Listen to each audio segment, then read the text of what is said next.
Professor Horror. Scary Stories. It was hard not to stare at the scars. I've seen suicide attempts before, but none like his. The scars ran right from his wrist all along his lower arm, on the inside of the elbow, up through the inner side of his upper arm. They seemed to stare at me with their dark red color, contrasted by the pale skin and the black of the string that saved his life. These were the arms of a man that didn't want to try to die. He wanted to make sure that he would be dead. And yet he was alive. Maybe because the cuts weren't so deep.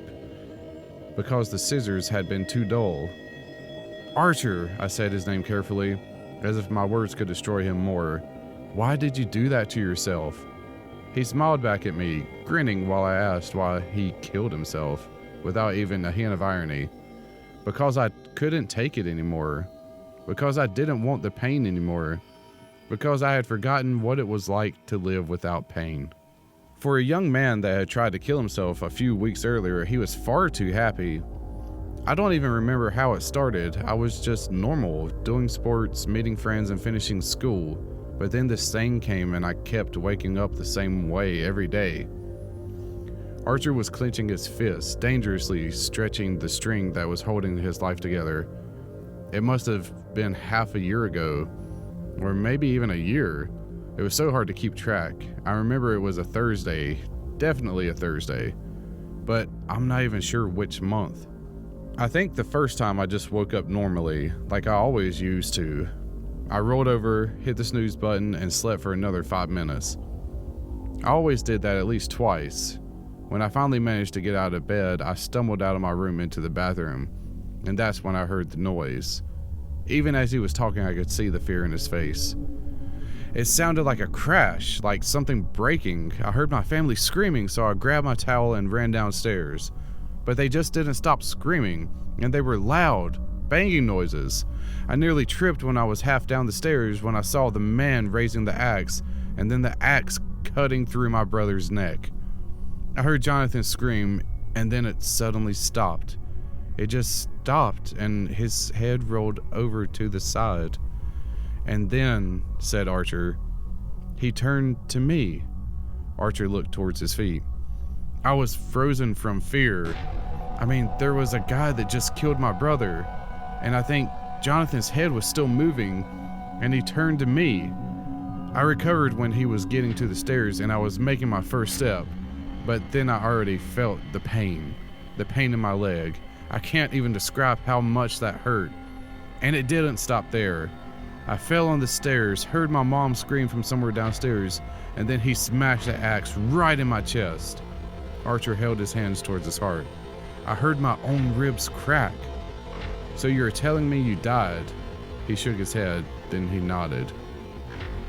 I thought I died, but then I heard my alarm ring and I woke up. This time, I didn't hit snooze.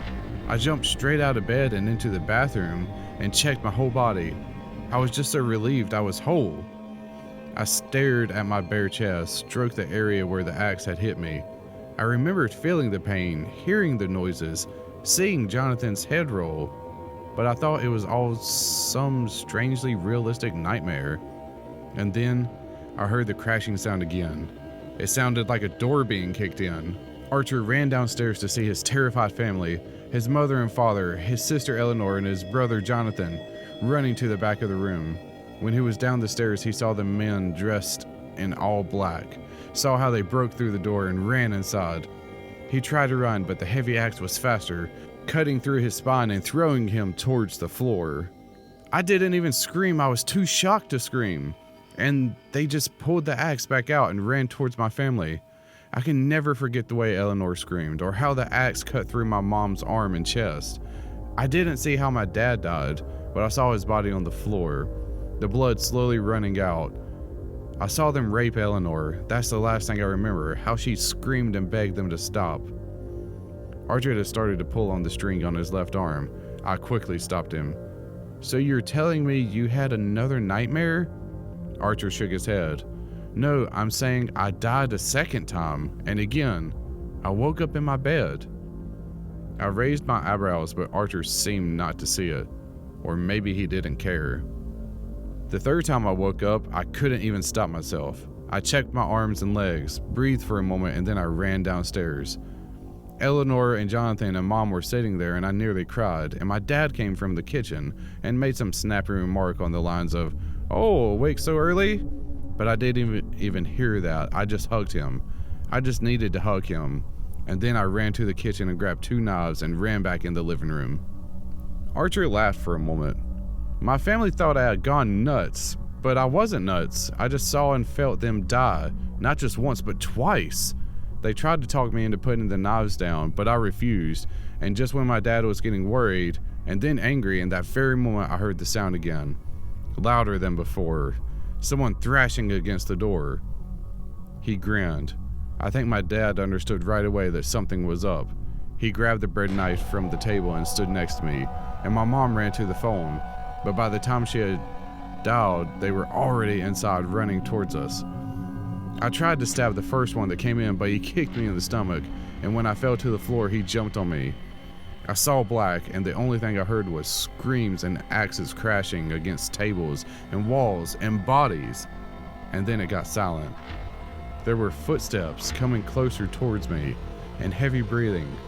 I tried to move away, but I couldn't move my body, and then he kneeled on my leg, and he picked up something from the side.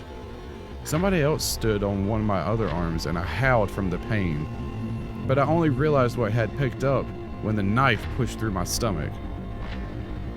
Archer's hands were shaking, and his eyes tearing up. They made a cut. I couldn't see anything, but I felt it slicing through my stomach. I tried to kick the guy away, and I hit him, but he didn't budge. Instead, something hammered right into my leg.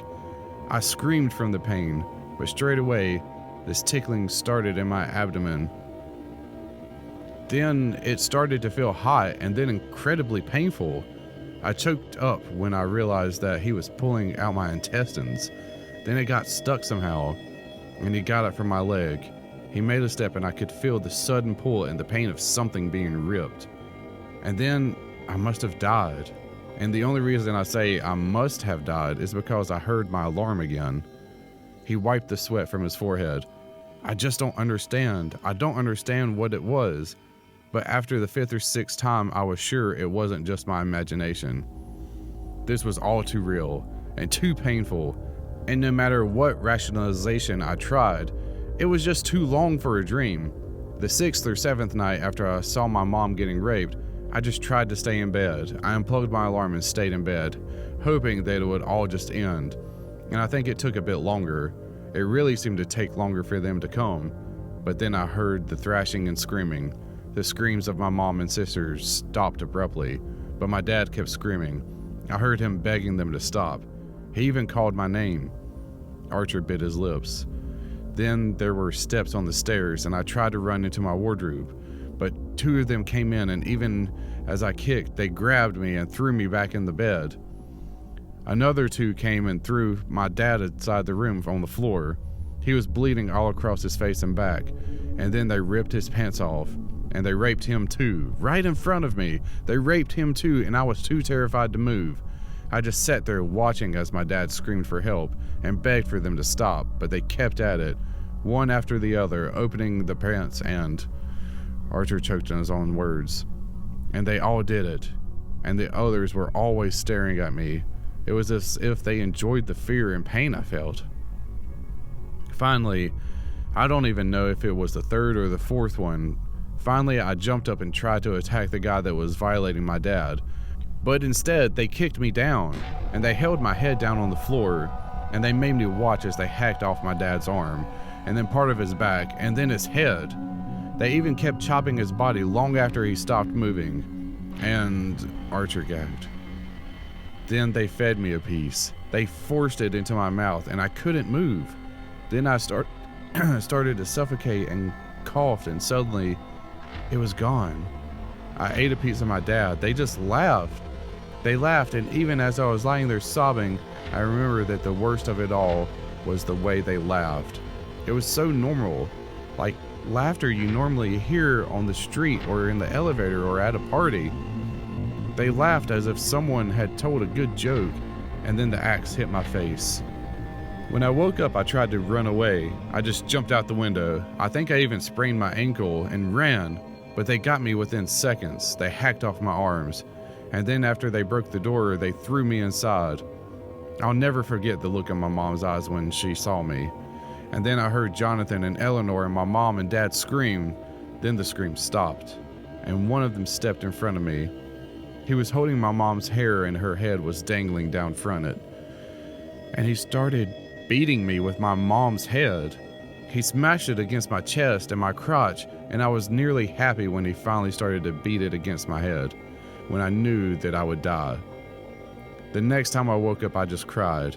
Then I heard the noise downstairs and I just walked down right into one of their swinging axes, and I nearly enjoyed the pain because I knew at least it would be quick. But then I woke up again. Archer slowly shook his head.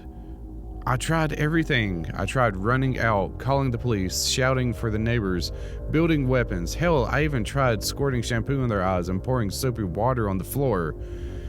But every time my family was there again, downstairs, eating breakfast, and they didn't know what would come, but I did. After a while, it hurt even more to see their faces, to see them alive, because I always started to guess which one they would torture the most, how they would torture me the most. And they always found a way. They always did something new. His voice got weaker.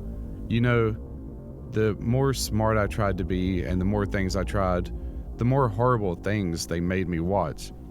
They made my mom and my dad eat Jonathan and Eleanor. They chopped Jonathan's arm off and then pushed his body inside my mom's vagina until she stopped moving. And every time when they saw that I was even more horrified than before, then they would laugh this normal laugh. He slowly traced the stitches on his right arm with his left hand, right from the wrist into the shoulder. That's why I did it. I went through this for what I felt like months. They killed my family hundreds of times, and at some point I just lost hope. I figured, why fight it? And rather I took the only sharp thing I had in my room, my old children's scissors, and ran them through my arms. After all that pain, I barely even felt it. And then I passed out and I woke up here with my family around me. He smiled. Finally, I understood his happiness. The way he smiled much of the time he talked about his family being murdered horrifically. He was happy that it was over. He was happy that the men hadn't come. He was happy that his family found him in his bed. He was happy that, against all odds, he had survived. Abruptly, the smile disappeared from his face. You know, he looked at me. There is one thing I'm really worried about. Maybe you know the answer. I nodded to show that I was listening. The thing is, I'm worried because I haven't died. You know, it's been a week since I woke up, and these men didn't come anymore, but they always come after I died. He paused, and I nodded again. You know, someday, when I die through a car accident or from old age or something, do you think I'll wake up in my bed?